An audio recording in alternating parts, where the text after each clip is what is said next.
Malam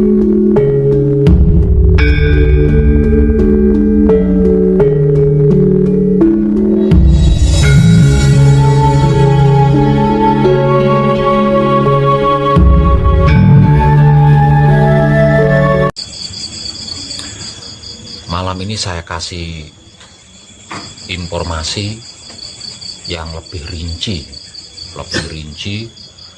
lebih mendetail.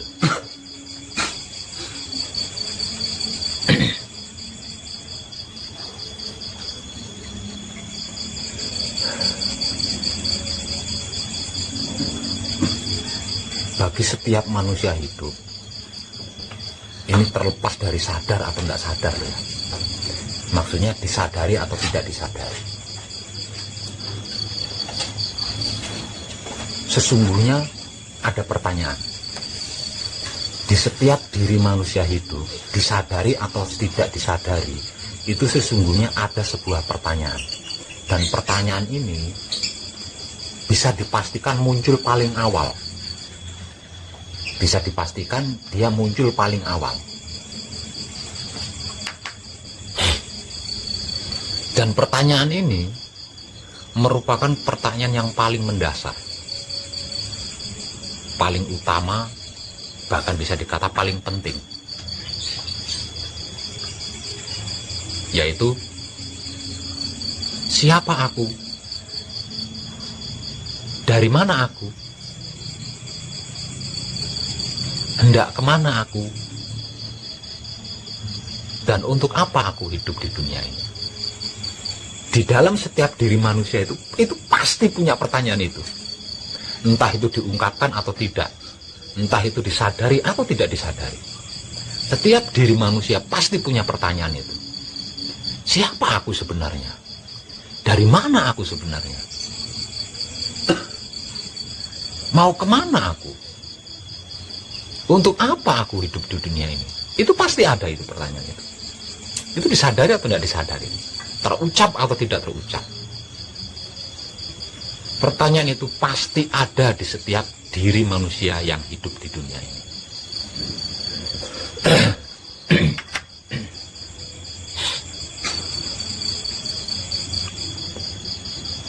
Lalu jawabannya apa? Siapa aku? Dari mana asalku? Hendak kemana tujuanku? Untuk apa aku hidup di dunia ini? Aku yang dimaksud itu ada dua. Aku sebagai wujud dan aku sebagai isinya wujud.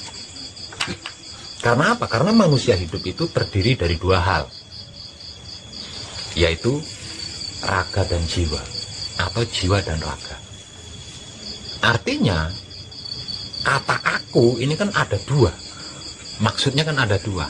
Aku sebagai raga dan aku sebagai jiwa.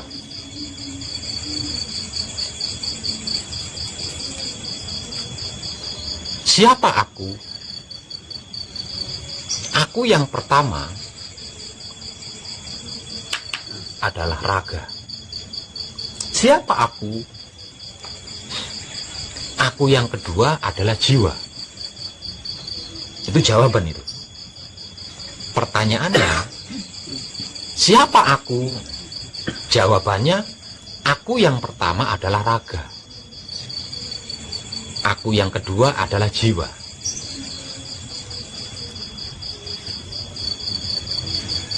Pertanyaan kedua, dari mana asalku? Jawabannya, aku yang pertama adalah raga. Itu berasal dari cinta kasih sayang Tuhan. Sedangkan aku yang kedua, yaitu jiwa, berasal dari suci. Aku yang pertama berasal dari bahan cinta kasih sayang Tuhan. Aku yang kedua berasal dari bahan sucinya Tuhan.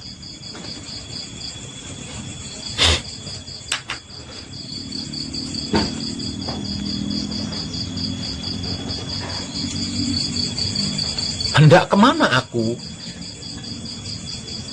Aku yang pertama kembali kepada asalnya, yaitu cinta kasih sayang Tuhan. Aku yang kedua juga sama, hendak kembali kepada asalnya, yaitu sucinya Tuhan. Untuk apa aku hidup di dunia ini?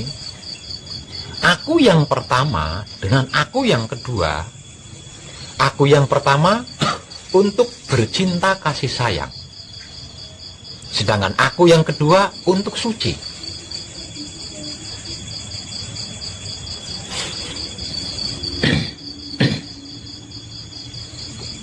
Detail atau perinciannya sebagai berikut.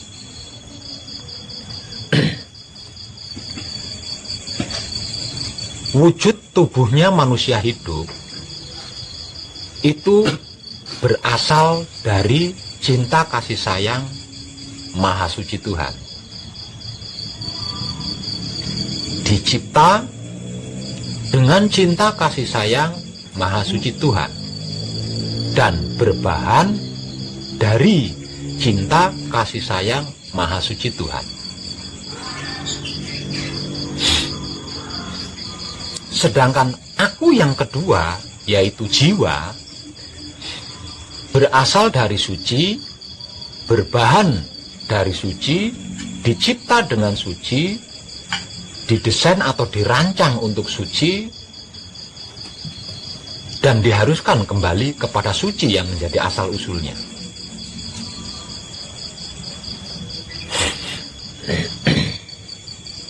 Aku yang pertama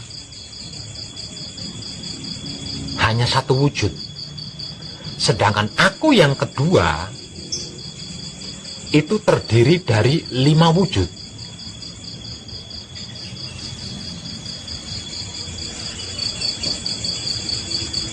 Aku yang pertama satu wujud, yaitu tubuh kita, sedangkan aku yang kedua, yaitu jiwa kita, terdiri dari 5 wujud.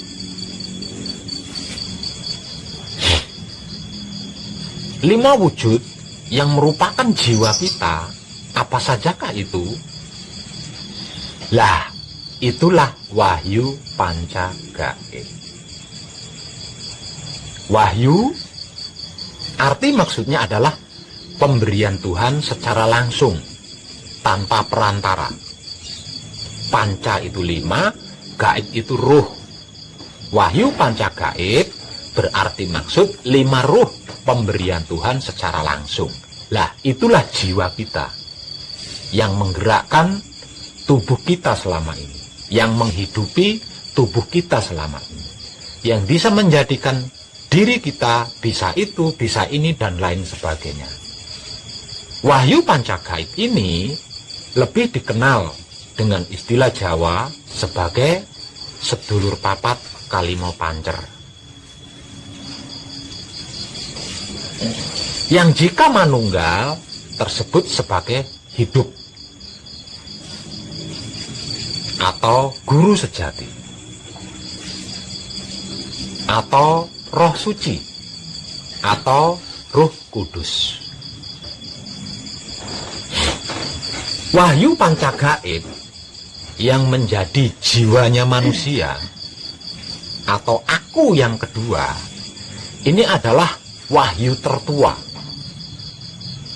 wahyu pertama turun ke dunia sebelum wahyu-wahyu lainnya diturunkan.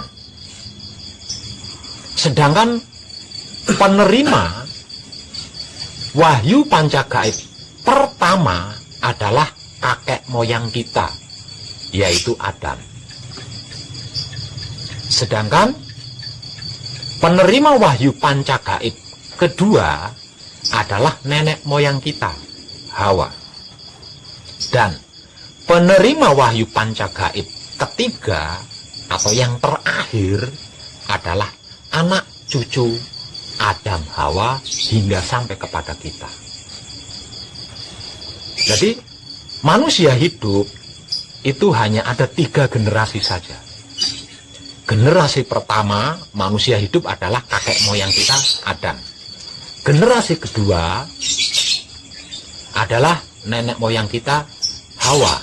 Sedangkan generasi ketiga adalah anak cucunya, termasuk kita yang sekarang ini. Jadi wahyu pancagaib itu diturunkan ke dunia hingga 3 kali berturut-turut. Setelah 3 kali diturunkan ke dunia, kemudian Tuhan menurunkan wahyu-wahyu lainnya. Lah, wahyu-wahyu lainnya sesudah wahyu pancagaib itu adalah wahyu-wahyu untuk mengenal wahyu pancagaib.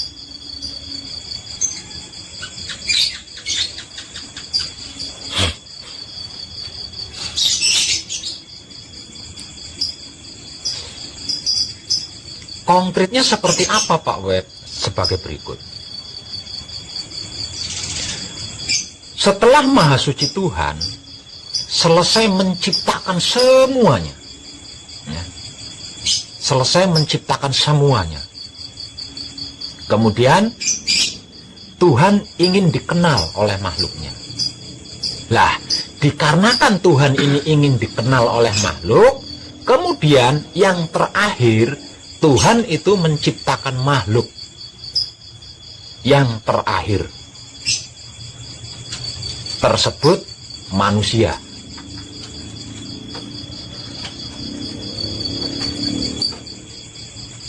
Manusia yang pertama kali diciptakan oleh Maha Suci Tuhan agar dia mengenal Tuhan itu sendiri tersebut Adam, yaitu kakek moyang kita sendiri.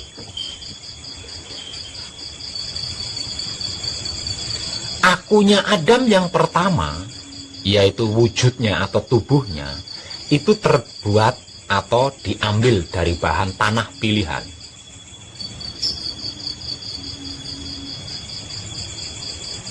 Kemudian dibekali wahyu pancagaib atau 5 ruh yang sudah saya jelaskan tadi. Dalam jangka waktu yang tidak sebentar, kemudian Tuhan menciptakan manusia generasi kedua, yaitu nenek moyang kita Hawa. Lah, akunya manusia generasi ketiga, aku pertamanya manusia generasi ketiga ini bahannya berbeda dengan Adam. Kalau aku pertamanya Adam, yaitu tubuhnya Adam, berbahan dasar dari tanah pilihan. Sedangkan aku pertamanya manusia generasi kedua, yaitu Siti Hawa, tubuhnya berbahan dasar dari tulang rusuknya Adam, yang kemudian dibekali sama, yaitu wahyu pancagaib yang menjadi jiwanya atau penggeraknya.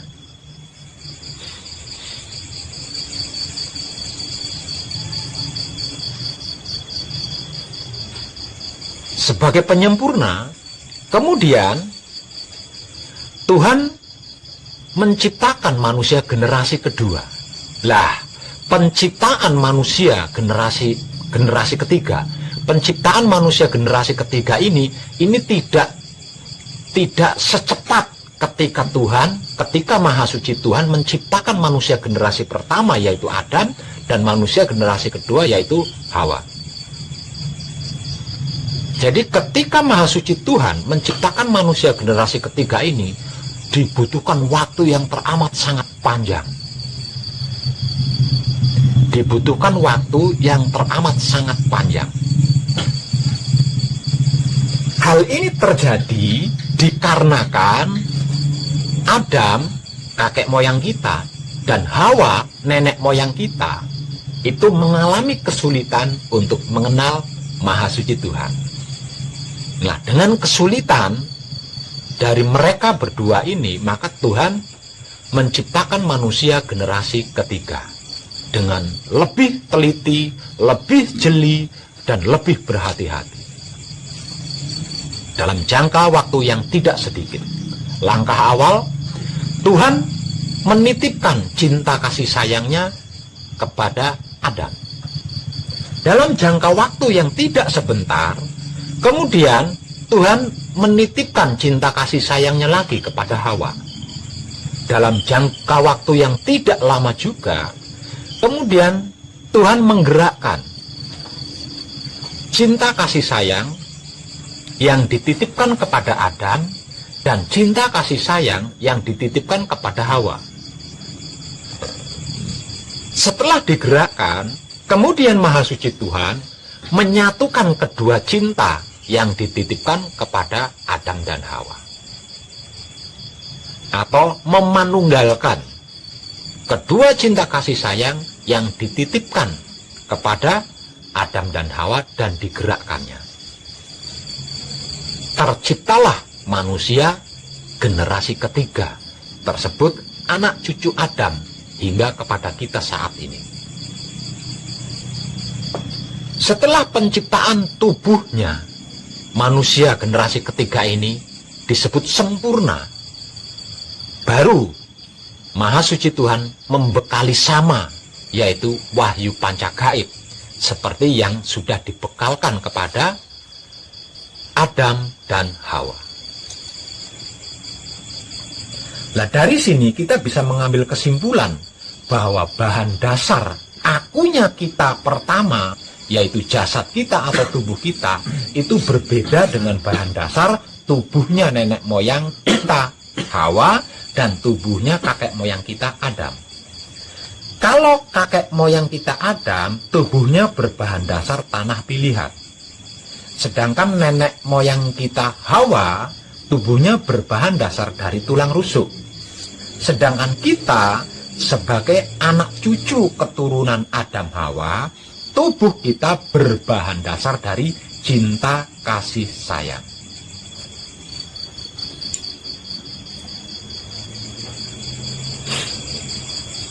Yang kemudian dibekali sama, yaitu wahyu pancagaib atau sedulur papat kalimo pancer, seperti yang dibekalkan kepada Adam dan Hawa.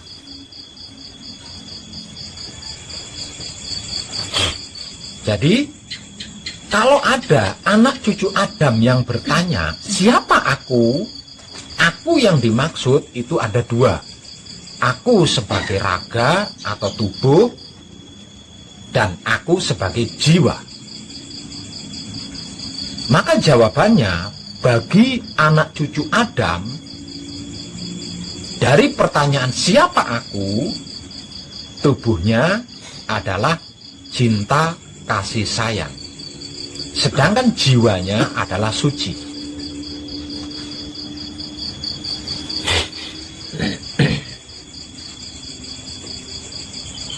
Kesimpulannya, berarti wahyu pancagaib adalah identitas jati dirinya seluruh manusia hidup.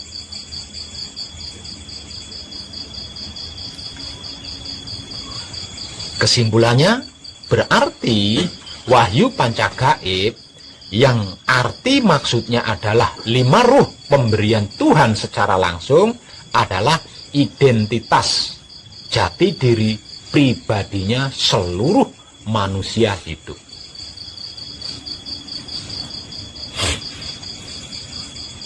Yang jika diketahui secara sadar oleh seorang manusia tersebut, maka manusia itu akan menjadi gambaran kenyataan wujud Maha Suci Tuhan.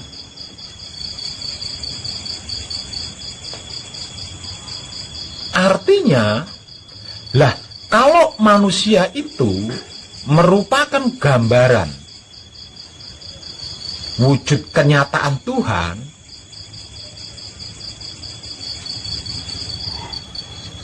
kira-kira ada nggak yang namanya masalah? Yang namanya penyakit ada nggak kira-kira? Yang namanya miskin, kekurangan, kesedihan, penderitaan kira-kira ada tidak? Kalau ada, berarti Tuhan itu ya miskin, bukan maha kaya. Kalau ada berarti Tuhan itu maha penyakitan. Lawang fotokopinya seperti itu. Logika mengatakan fotokopi itu kan mirip dengan yang asli. Apalagi fotokopi zaman modern ya. Kalau yang aslinya berwarna, fotokopinya juga ikut berwarna. Ini fotokopi zaman modern. Namun yang pasti yang namanya fotokopi itu sama persis dengan yang asli.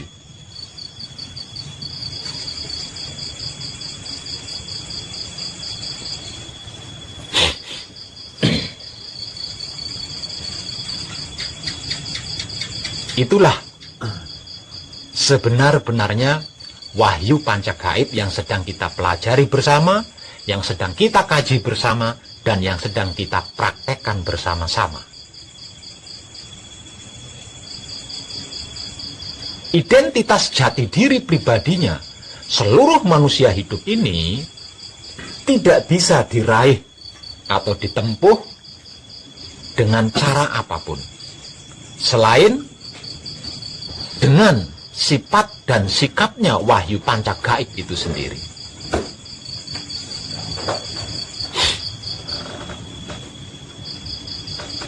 Jadi ditempuh dengan ilmu tidak bisa. Karena wahyu pancagaib jauh lebih sakti dari jenis atau model ilmu apapun. Ditempuh dengan pengetahuan, wahyu pancagaib lebih cerdas dari pengetahuan jenis apapun.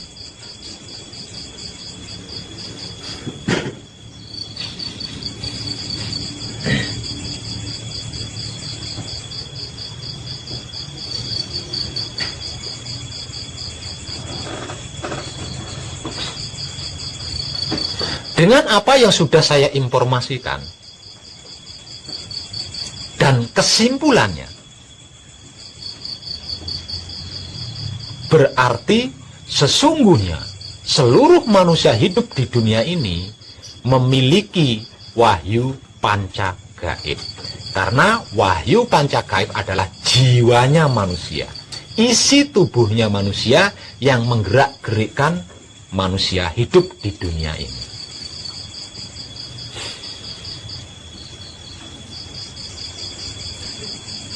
Bagi mereka yang sudah mengetahuinya dengan sadar dan mempraktekannya disebut sebagai putra.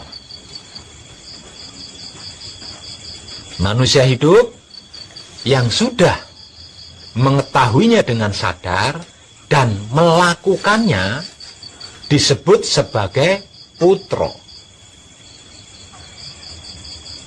Maksudnya puterannya rasa atau puterane rosok.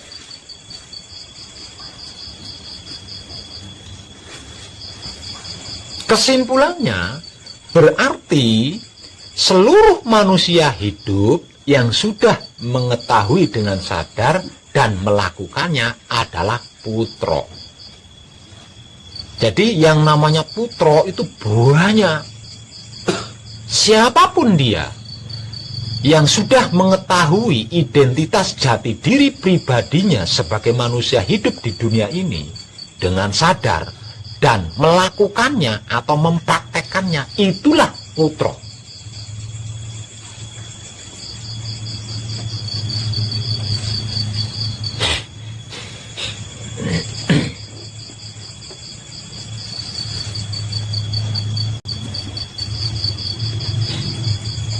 Sedangkan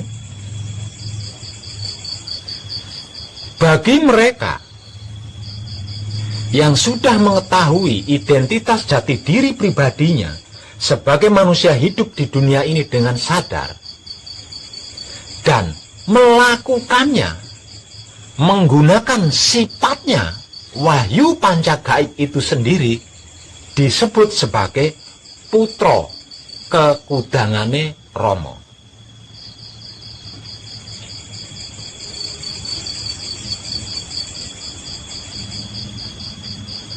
Jadi ada dua di sini. Ada tiga.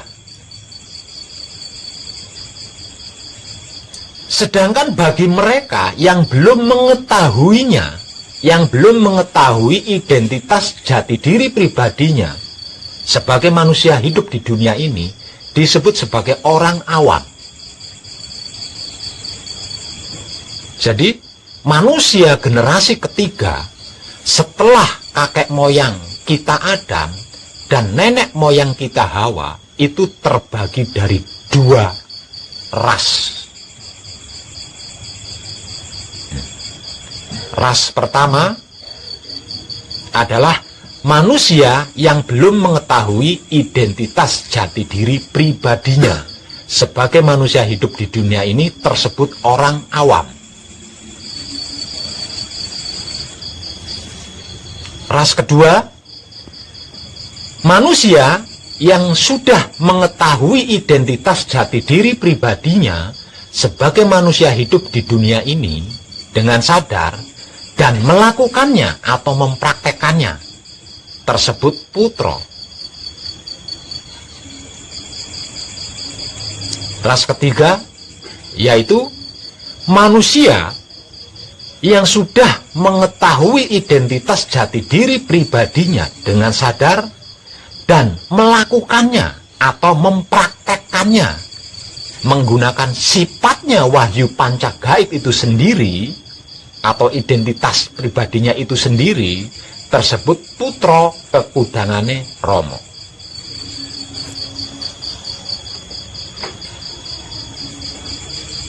Nah, ras ketiga atau terah yang ketiga ini adalah terah yang tertinggi. Terah yang tertinggi. Kenapa saya katakan terah yang paling tinggi atau ras yang paling tinggi? Dikarenakan manusia hidup yang ketiga ini adalah gambaran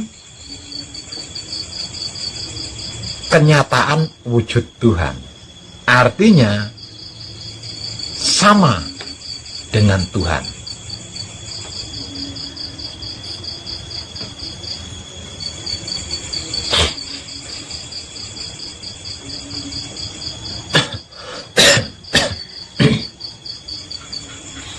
Ada perbedaan kehidupan-kehidupan di setiap harinya untuk 3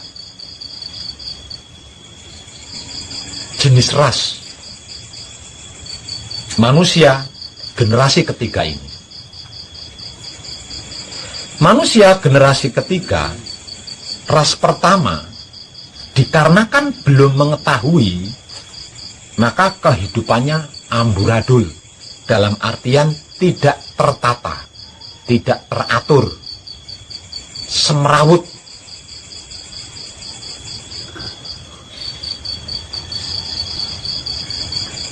Sedangkan manusia generasi ketiga, dalam ras yang kedua, yaitu yang sudah mengetahui dengan sadar dan mempraktekannya, namun tidak menggunakan sifatnya wahyu panca gaib, mengetahui, memahami, dan mengerti, namun tidak melakukannya. Artinya, walaupun sudah mengetahui identitas jati diri pribadinya seperti yang sudah saya uraikan tadi, mereka masih tetap suka dan menyukai perbuatan-perbuatan yang umumnya dilakukan oleh orang-orang awam, seperti berprasangka buruk, berpikir jelek, iri sirik dengki, fitnah bully, dan lain-lain. Padahal sudah mengetahui identitas jati diri pribadinya, tapi masih menyukai di situ, masih suka berada di situ. Sedangkan manusia generasi ketiga, dalam ras yang ketiga, ini sudah sama persis dengan gambaran Tuhan.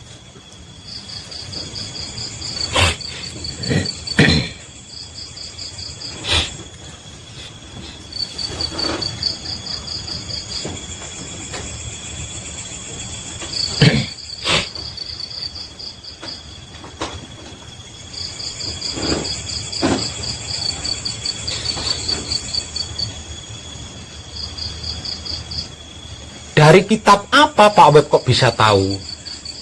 Dari kitab Lauhul Mahfuz. Kitab kekal, kitab abadi yang ada di dalam setiap diri manusia hidup. Surat apa, ayat apa? Surat Kejadian ayat 5-7.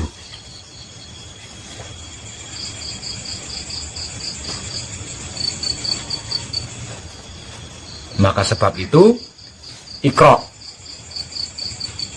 bacalah kitab yang kekal yang ada di dalam diri panjenengan masing-masing. Bagaimana caranya? Caranya, kenali identitas jati diri pribadi panjenengan dengan baik, menggunakan sifat dan sikapnya. Identitas jati diri pribadi panjenengan sendiri, jangan yang lain. Dikarenakan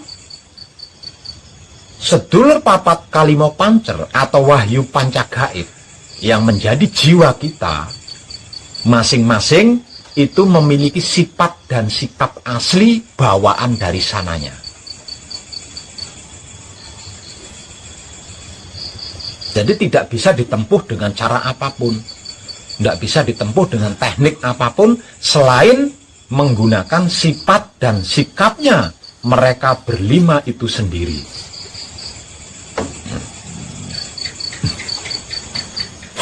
Apa saja sifatnya mereka berlima?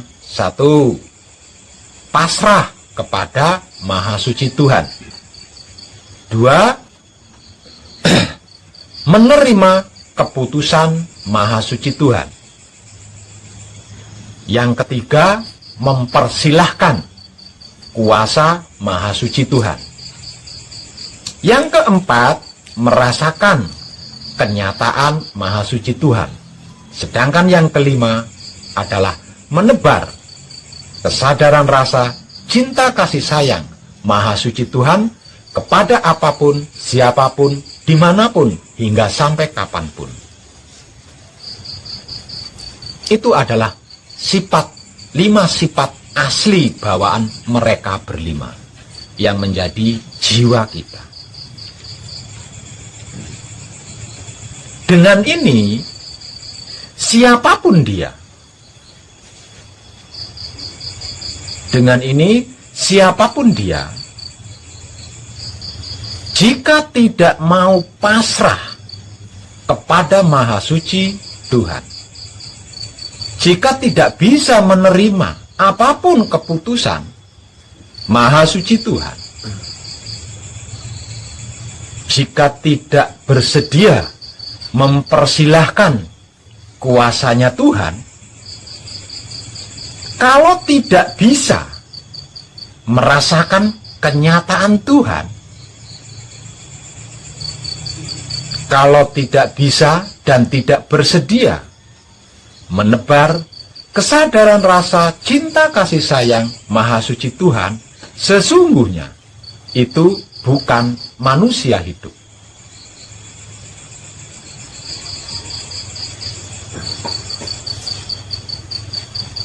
Dengan apa yang sudah saya informasikan tadi, berarti yang disebut manusia hidup itu kan seperti itu. Artinya, kalau tidak bisa pasrah kepada Maha Suci hidup, tidak bisa menerima keputusan Maha Suci hidup, kalau tidak bisa mempersilahkan kuasa Maha Suci Tuhan, Maha Suci hidup, tidak bisa merasakan kenyataan Maha Suci Tuhan, tidak bisa menebar kesadaran rasa cinta kasih sayang Maha Suci Tuhan, berarti bukan manusia hidup kan? Berarti bukan manusia hidup kan? Lawang manusia hidup kan identitasnya itu.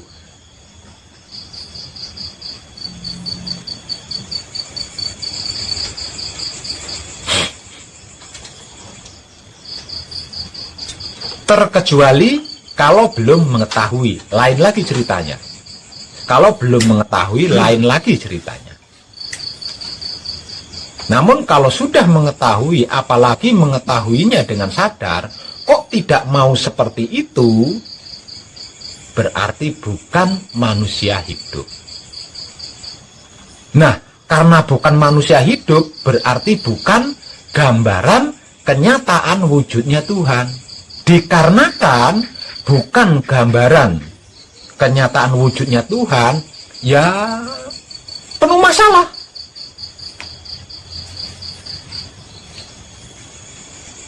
Segerak-geraknya tubuh bermasalah. Segerik-geriknya otak atau pikiran, segerik-geriknya hati atau batin, segerik-geriknya kelamin atau syahwat, pasti masalah. Dan masalah-masalah itulah yang disebut karma. Artinya, berbuat baik kita akan diadili oleh kebaikan yang kita lakukan. Berbuat buruk kita akan diadili oleh keburukan yang kita lakukan. Dan seumur hidup kita akan berkecimpung di situ terus. Sampai benar-benar menjadi manusia hidup yang sesungguhnya. Dan manusia hidup yang sesungguhnya memiliki 5 sifat. Yaitu pertama, pasrah kepada Maha Suci Tuhan. Kedua, menerima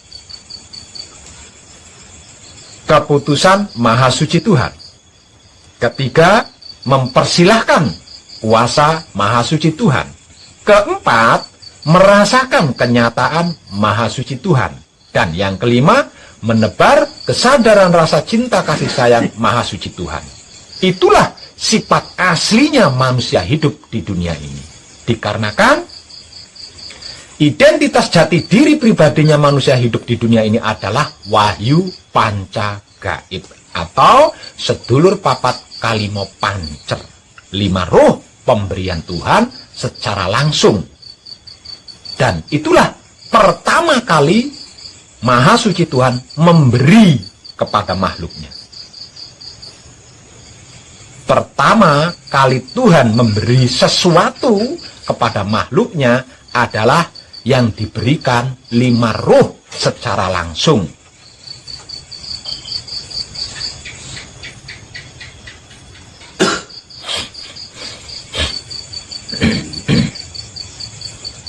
Nah, kita tidak bisa keluar dari area ini, kita tidak bisa keluar dari lingkaran ini, kita tidak bisa. Dikarenakan apa kok tidak bisa keluar dari area ini? Kok tidak bisa keluar dari dimensi ini?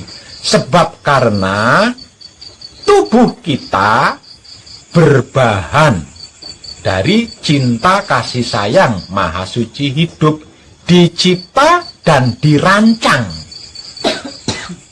untuk cinta kasih sayang Maha Suci hidup. Itu tubuh kita. Sedangkan jiwa kita berasal dari suci, berbahan suci, dicipta dengan suci, didesain atau dirancang untuk suci, dan harus kembali kepada suci.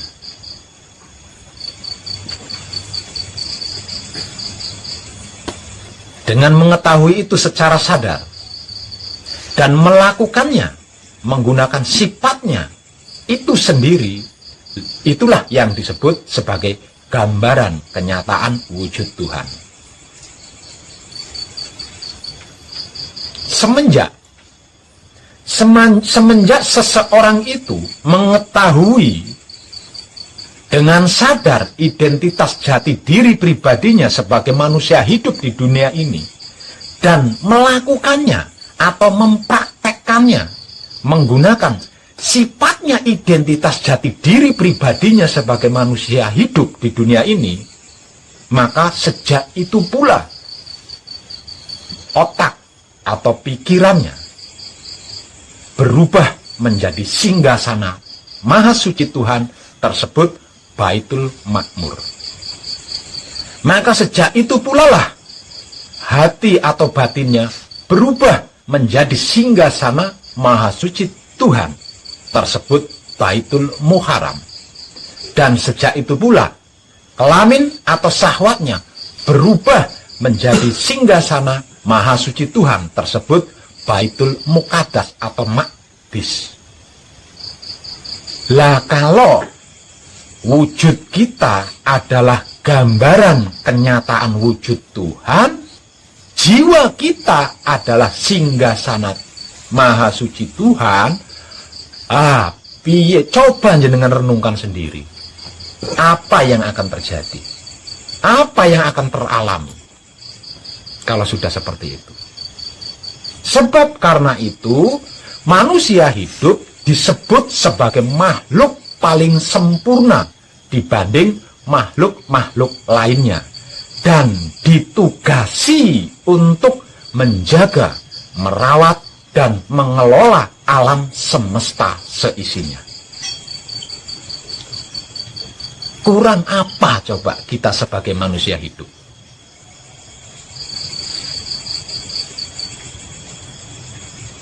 Semuanya, segala, dan seluruh potensi maha dasar ada di dirinya manusia hidup. Kurang apa coba?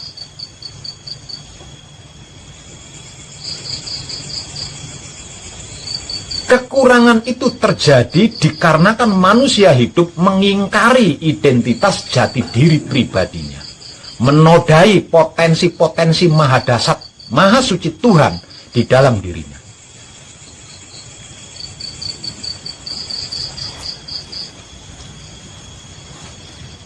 Dan ini bukan agama, bukan keyakinan, bukan kepercayaan, bukan adat tradisi, bukan suku bangsa, bukan ilmu kanuragan, bukan ilmu kebatinan, bukan golongan, bukan partai, bukan organisasi, bukan perguruan,